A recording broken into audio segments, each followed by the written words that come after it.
Mwanaume anapotoa mbegu chache wakati wa tendo la ndoa ana uwezo wa kusababisha mimba kwa mwanamke? Hilo ni swali. Sasa iko hivi, ikiwa kama mwanaume atakuwa anatoa mbegu chache au nyepesi, mwanaume huyu bado ana uwezo wa kusababisha mimba kwa mwanamke ikiwa tu mbegu zake zile za kiume zitakuwa hai na zenye nguvu. Na mara nyingi nimekuwa nikisema kwamba mbegu za kiume hazipimwi kwa macho, zinapimwa kwa semen analysis au sperm analysis. Hicho ndio kitu ambacho kitadetermine uwezo wa mbegu zako kutungisha mimba kwa mwanamke.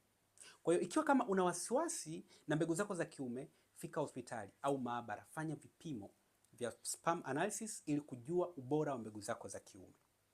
Na kama utahitaji ushauri zaidi au matibabu, basi utachukua namba kwenye bio. Nitakupatia tiba ambazo zimecontain madini ya zinc, magnesium, vitamin B, vitamin D vinavyokwenda kusaidia zaidi katika kuongeza uzalishaji mwingi wa mbegu za kiume zinazokuwa bora, nzito na zenye spidi na uwezo mkubwa kusababisha mimba kwa mwanamke.